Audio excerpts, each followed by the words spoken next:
Welcome back to city news. తెనాలికి చెందిన N Space tech సంస్థ మరో మైలురాయిని చేరుకుంది. ఇందుకు సంబంధించిన వివరాలను సంస్థ కో ఫౌండర్ మరియు CEO దివ్య కొత్తమాసు బుధవారం వివరించారు. డిసెంబర్ 30వ తేదీన ఇస్రో ద్వారా తమ యొక్క పేలోడ్ను అంతరిక్షంలోకి పంపగా అది విజయవంతంగా కక్షలోకి ప్రవేశించి జనవరి 1వ తేదీ ఉదయం సిగ్నల్స్ రిసీవ్ చేసుకోవడం జరిగిందని దివ్య తెలిపారు. ఈ ప్రయోగం విజయవంతం అవటం పట్ల ఆమె తన హర్షాన్ని వ్యక్తం చేశారు. భవిష్యత్తులో ఇటువంటి ఉపగ్రహ ప్రయోగాలు తమ ఎన్స్పేస్ టెక్ సంస్థ ద్వారా ఉంటాయని ఆమె వివరించారు.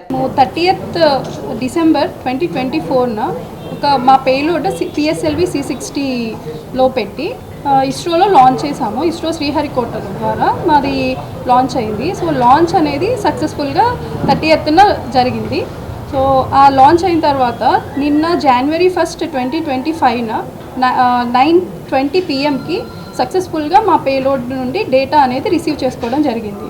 సో మేజర్గా ఈ పేలోడ్ యొక్క పర్పస్ ఏంటంటే మేము తయారు చేసిన UHF కమ్యూనికేషన్ మాడ్యూల్ని టెస్ట్ చేయడం. సో ఇది డేటా ట్రాన్స్ఫర్ కోసం ఉపయోగపడుతుంది. కరెంట్లీ ఈ UHF కమ్యూనికేషన్ ద్వారా మేము లాంచ్ చేసిన స్వేచ్ఛాశాట్ అనే ఒక పేలోడ్ ద్వారా మేము రిసీవ్ చేసుకోవడం సక్సెస్ఫుల్గా మా రిసీవర్ అండ్ మా యాంటీనా ద్వారా రిసీవ్ చేసుకోవడం జరిగింది. సో ఈ మిషన్ అనేది 100% సక్సెస్ అవటం మాకెంతో హ్యాపీగా ఉంది. అండ్ ఇన్ ఫ్యూచర్లో ఈ మిషన్ సక్సెస్ అవటం అయింది కాబట్టి దీన్ని బేస్ చేసుకొని ఇంకా అడ్వాన్స్డ్ కమ్యూనికేషన్ సిస్టమ్స్ అనేది మేము బిల్డ్ చేస్తాము.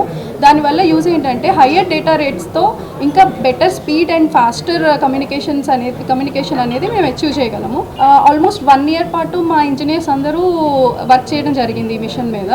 సో బిల్డ్ చేయడానికి డిజైన్ పేజ్ నుండి proper PCB design, schematic design దగ్గర నుండి కాంపోనెంట్స్ అసెంబ్లీ అండ్ మొత్తం టెస్ట్ చేయడం, ఇన్ హౌస్ టెస్టింగ్ వరకు మేమే అంతా ఎన్స్పేస్ టెక్లో ఉన్న ఇంజనీర్సే చేయడం జరిగింది. So everything indigenously developed and designed and developed in house at N Space Tech అనమాట. సో నెక్స్ట్ ఏంటంటే మేము స్కైరూట్ వాళ్ళతో మేము ఆల్రెడీ ప్రీవియస్ ఒక మిషన్ చేసాం సక్సెస్ఫుల్గా, విక్రమ్ ఎస్ అని. దాని నెక్స్ట్ వాళ్ళు అది sounding rocket suborbital launch. So next Skyroot వాళ్ళది విక్రమ్ 1 అనే ఒక రాకెట్ ఉంది, అది ప్రాపర్ ఆర్బిటాల్ లాంచ్. దానిలో మేము ఒక శాటిలైట్ పెట్టి సో నెక్స్ట్ మా సోలార్ ప్యానల్స్ దగ్గర నుండి మొత్తం కమ్యూనికేషన్, పవర్ అన్నీ కూడా మేము ప్రాపర్గా పెట్టి ఇంకొంచెం బెటర్ డేటా రేట్స్తో మేము ఆ మిషన్లో శాటిలైట్ అనేది ప్రాపర్ ఆర్బిటాల్ శాటిలైట్ పంపించబోతున్నాం. ప్రభుత్వం ప్రతిష్టాత్మకంగా నిర్వహిస్తున్న అన్నా క్యాంటీన్ల నందు డిజిటల్ పేమెంట్ను అందుబాటులోకి తీసుకొస్తున్నట్లు మున్సిపల్ కమిషనర్ బండి శేషనాథ్ తెలిపారు. బుధవారం పట్టణంలోని అన్నా క్యాంటీన్లను కమిషనర్ శేషనాథ్ సందర్శించారు. ఈ సందర్భంగా ఆహార నాణ్యతను ఆయన పరిశీలించారు. ప్రభుత్వ ఆదేశాల మేరకు అన్నా క్యాంటీన్ల నందు చెల్లించే ₹5 ఆన్లైన్ ద్వారా చెల్లించే విధంగా తగు ఏర్పాట్లు చేస్తున్నట్లు చెప్పారు. ఇందుకు సంబంధించి QR స్కానర్స్ ఏర్పాటు చేస్తున్నట్లు తెలిపారు. అన్నా క్యాంటీన్ అందిస్తున్న ఆహారం పట్ల ప్రజలు సంతృప్తి వ్యక్తం చేస్తున్నట్లు కమిషనర్ శేషనాథ్ తెలిపారు.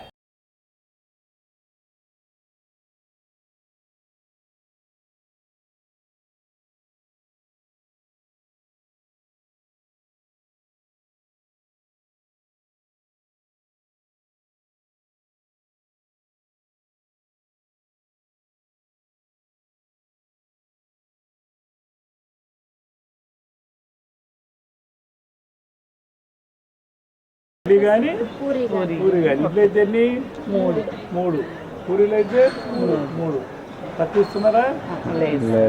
లేదా అన్నీ కూడా చక్కగా ఉన్నాయి.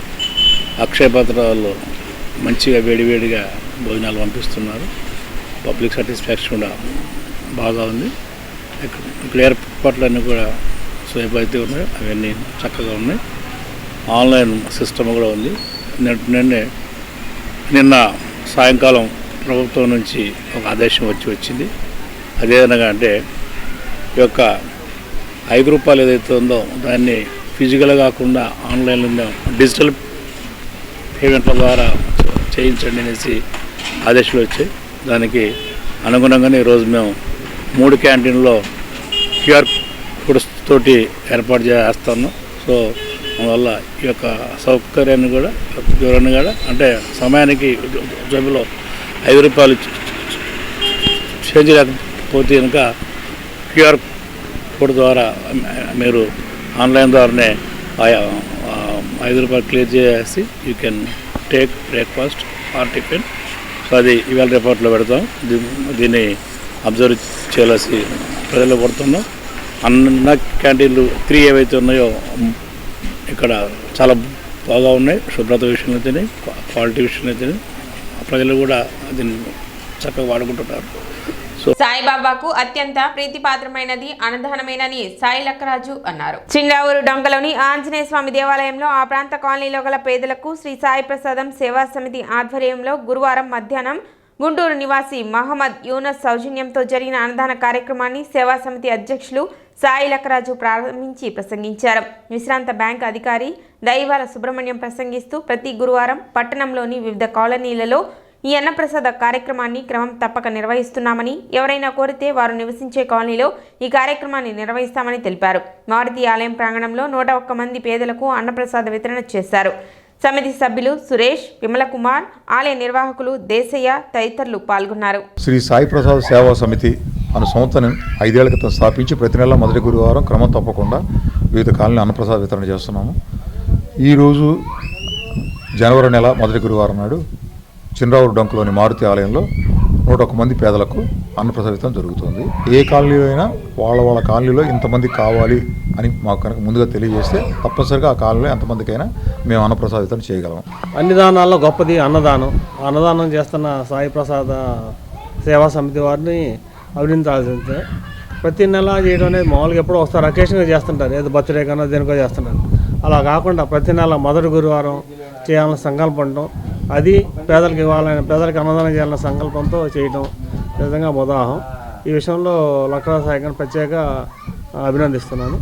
ఇక్కడ ఈ కాలనీలో వాళ్ళందరూ ఈ ప్రోగ్రాన్ని యూటిలైజ్ చేసుకుని ఎందుకంటే అంత ఈరోజు అన్నం దొరకడం చాలా కష్టంగా ఉంది. ఈరోజు 2 పూటలు తినడం అట్లాంటిది అందులో ఒక పూట మనం ఇవ్వగలుగుతున్నాం అనే తృప్తి మాకు కూడా ఉంటుంది. దీనికి ఇక్కడికి వచ్చేసారండి పేదలు. ప్రతి నెల మొదటి గురువారం మిగతా ఎవరైనా తెలిసినా కానీ 101 మందికి ఇక్కడ అన్నదానం చేస్తారు. ఇక్కడికి వచ్చిన వాళ్ళు కానీ రావాల్సిన వాళ్ళు కానీ ఎవరైనా కానీ ఆంజనేయ స్వామి గుడి దగ్గరకు వచ్చేస్తే మార్నింగ్ 11:30-12కి ఇట్లా అన్నదానం ఉంటుంది. తప్పకుండా రావాల్సిందిగా కోరుతున్నాం.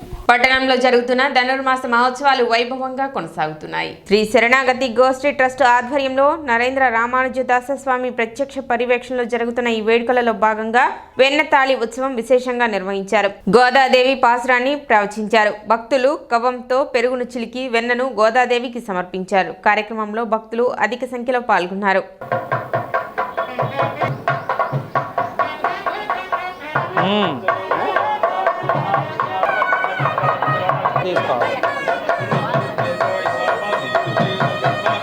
వచ్చేసా వాయిస్ తీసుకొని రావడమే, తీసుకొని రండి. ఇది పని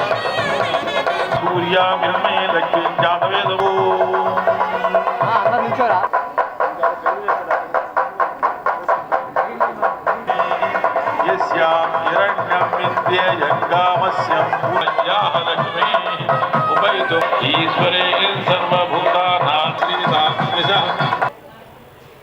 మనందరం నిశ్శబ్దంగా ఉండి అమృతాన్ని శరణ హరే రామ రాధే రాధే గోవింద అనే పాట వస్తే రాధే గోవింద.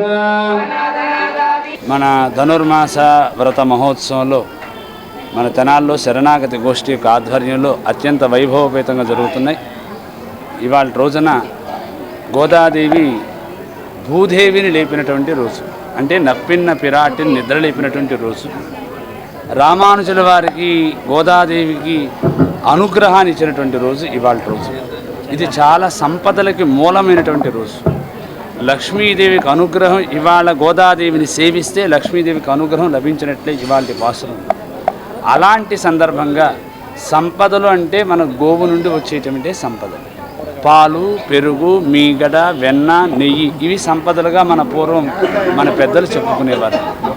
అలాంటి ఈ సంపదల్ని ఇవాల్టి రోజున మనం చక్కగా దది మదనోత్సవ కార్యక్రమం ద్వారా, ఆ దది మదనోత్సవం ద్వారా మనమందరం కూడా మన ఇళ్లల్లో చక్కని పాలు, పెరుగు, మీగడ, వెన్న, నెయ్యి ఇంత సమృద్ధిగా ఉండాలని, ఈ సమృద్ధి అంతా మనకి ఎక్కువగా కలగాలని, ఈ దేశము ప్రపంచ విశ్వమంతటికీ సంపదలు కలగాలని గోదాదేవికి అనుగ్రహం ద్వారా మనందరికీ కలగాలని ఇవాళ రోజున ఈ కార్యక్రమాన్ని చేయడం జరిగింది. కర్ణాటక గోష్ఠి తరపున నరేంద్ర స్వామి గారు మరి ప్రతి సంవత్సరం లాగే గణనాథ మహోత్సవ కార్యక్రమాలు జరుపుతున్నారు. ఈ సంవత్సరం కూడా ప్రతి సంవత్సరం అలాగే మరి గ్రాండ్ సెలబ్రేషన్ చేస్తున్నారు. మనం తెనాల్ని ఆధ్యాత్మికంగా మరి ముందుకు తీసుకెళ్తున్నటువంటి నరేంద్ర స్వామి గారికి ధన్యవాదాలు తెలుపుకుంటూ మరి ఈరోజు 18వ రోజు జరుపుకుంటున్నారు. అనేక భక్తులు మరి పరిసర ప్రాంతాల నుంచి తెనాల నుంచి ఇక్కడికి రావటం మరి ఈ యొక్క కార్యక్రమాన్ని జయప్రదం చేయడం కూడా సంతోషంగా ఉంది. తెనాలి మండలం జగడుగుంటపాలెం ప్రగడకోటయ్య నగర్ ఐటీఐ చినవంతిన దగ్గర తూర్పు కాలవ వ్యర్థాలతో నిండిపోయి తీవ్ర దుర్వాసన వస్తుంది. ఈ నేపథ్యంలో స్థానికంగా నివాసం ఉంటున్న తనూజ్ కటకం యుగంధర్ తన స్నేహితులతో కలిసి గురువారం శుభ్రపరిచే కార్యక్రమాన్ని చేపట్టారు. పంచాయతీ వారు దీన్ని శుభ్రపరచకపోవడంతో గత 20 రోజులుగా ఈ వ్యర్థాల నుండి వచ్చే దుర్వాసన ఆరోగ్యానికి హాని కలిగిస్తుందని ఇప్పటికైనా పంచాయతీ వారు ఇలాంటి వ్యర్థాలను తొలగించాలని ప్రజలు కోరుతున్నారు.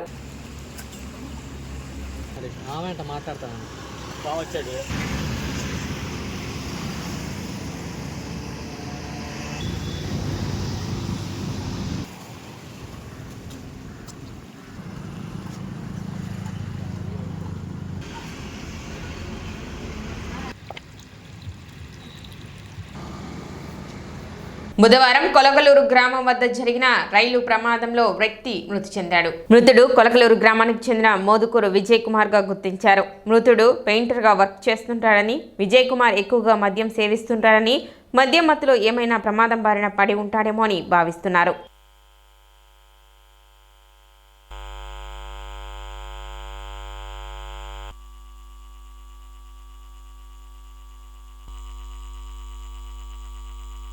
సిటీ న్యూస్ ముంచే ముందు ముఖ్యాంశాలు మరోసారి.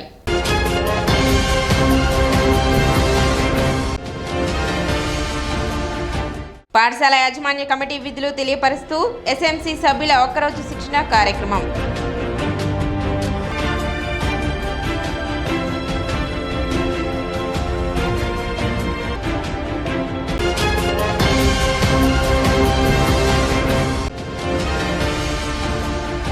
యూహెచ్ఎఫ్ కమ్యూనికేషన్ పేలోడ్ను విజయవంతంగా కక్షలోకి ప్రవేశపెట్టిన ఎన్స్పేస్ టెక్ సంస్థ.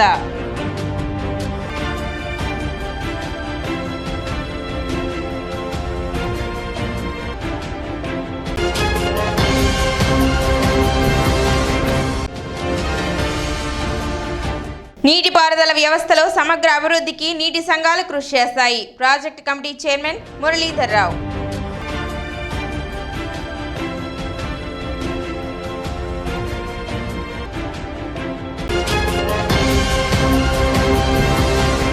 సిటీ న్యూస్ ఇంతటితో సమాప్తం. నమస్కారం.